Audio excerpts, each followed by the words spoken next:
কত মোফাক্কিরুলকে গ্রেপ্তার করবে? একজন মোফাক্কিরুলকে গ্রেপ্তার করে এই আন্দোলন রুখে দেওয়া যায় না। আনন্দবাজারের মতো একটা পত্রিকায় যে সাংবাদিকের কথা উঠে আসে, তিনি সম্প্রীতির একজন বার্তাবাহক বলে আমরা মনে করি, ফলে তার গ্রেপ্তারটাও অনৈতিক। যখন প্রশাসন সরকার মানুষের কথা না শোনে, তখন সরকার এবং প্রশাসনকে আইন এবং আন্দোলন অবরোধের মধ্য দিয়েই কিন্তু প্রশাসনকে নিজেদের ব্যথার কথা ব্যক্ত করতে হয়।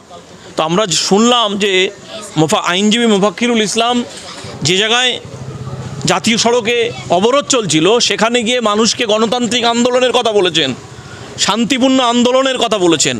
এবং আমি একটা ভিডিওতে দেখলাম, সেই এলাকার একজন প্রশাসনের আধিকারিক তিনি বলছেন যে আইনজীবী মোফাক্কিরুল ইসলামের মধ্যস্থতায় সেখানকার অবরোধ তুলতে সাহায্য করেছেন মোফাক্কিরুল ইসলাম।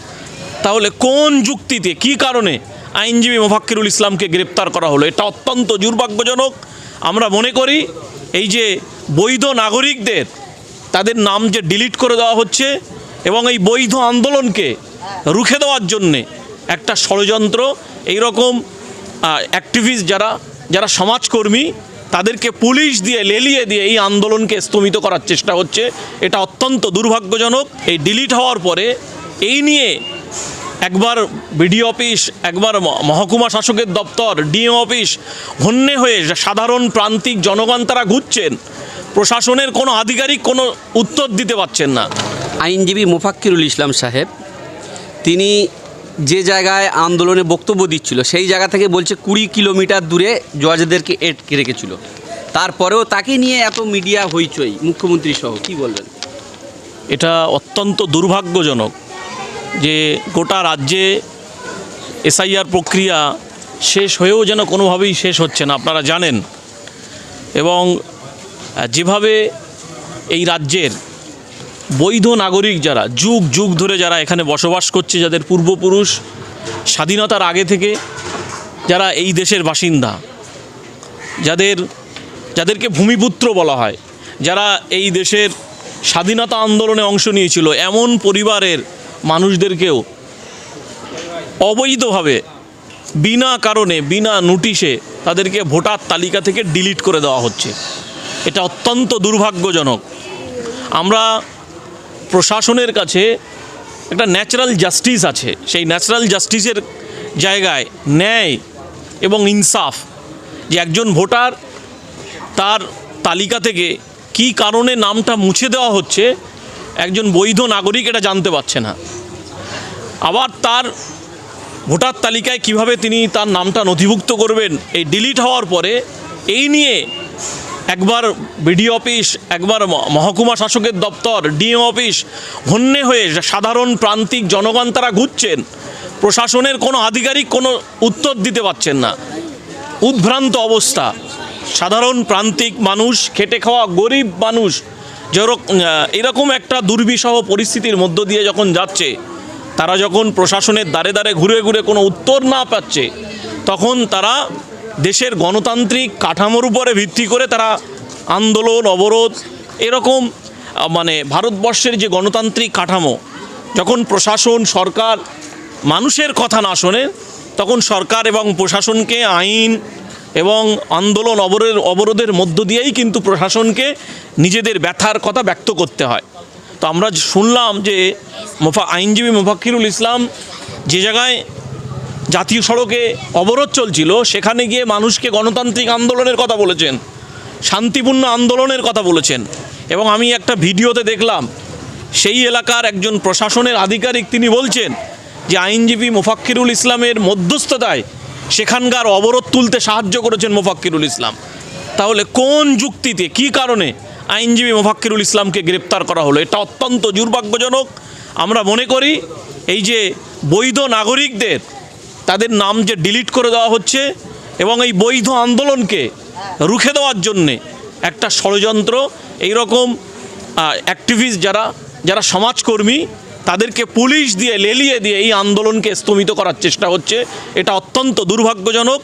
কারণ আমার মনে হয় জানা উচিত, এটা বাংলার মাটি, বাংলার মানুষ স্বাধীনতা আন্দোলনে অংশ দিয়েছিল, বাংলার মানুষ স্বাধীনতা আন্দোলনে অংশ নিয়েছিল, স্বাধীনতা আন্দোলনে সেখানে তারা রক্ত দিয়েছিল। ফলে বাংলার মানুষ গোটা দেশকে পথ দেখায়। এখানকার মানুষকে ধমকে চমকে কোনোভাবেই ভয় দেখানো যায় না। মানুষ এই গণতান্ত্রিক অধিকার ফিরে পাওয়ার জন্যে লড়াই সংগ্রামে থাকবে।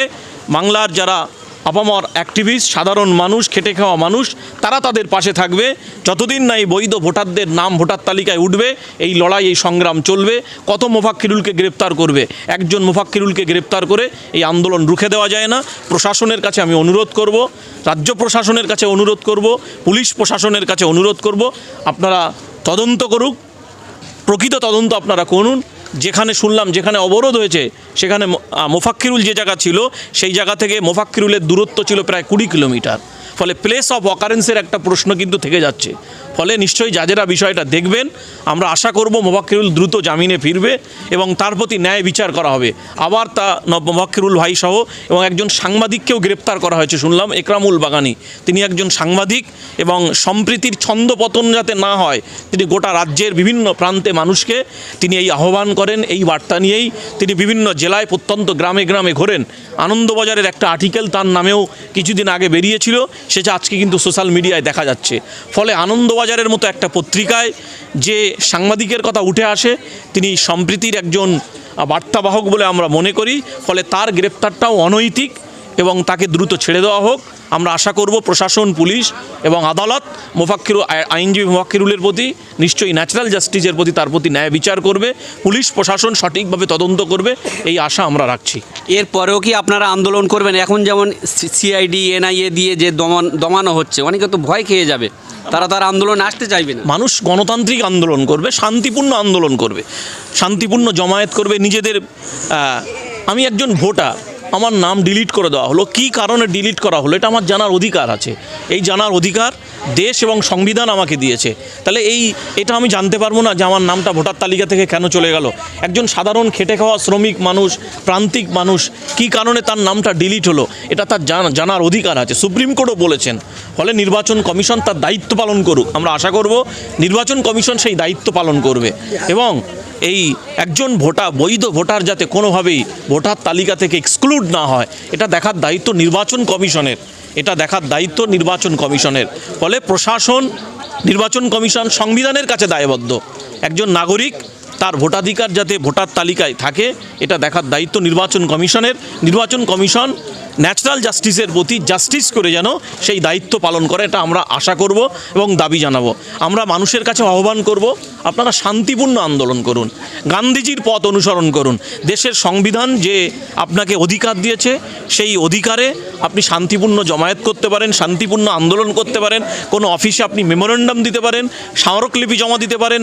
কেন আপনার নামটা ডিলিট করা হয়েছে আপনি প্রশাসনের কাছে জানতে পারেন, এটা তার ন্যায্য অধিকার, অবশ্যই জানতে পারে, এটা তার অধিকার। আমরা আশা করব প্রশাসন এই বিষয়গুলো দৃষ্টি আকর্ষণ করছি, তারা সহানুভূতির সঙ্গে এই সমস্ত ভোটারদের এবং নাগরিকদের প্রতি ন্যায় বিচার করবেন, এটা আমরা আশা করব। নাজমুল আরেফিন, সহ সম্পাদক, সংখ্যালঘু যুব ফেডারেশন।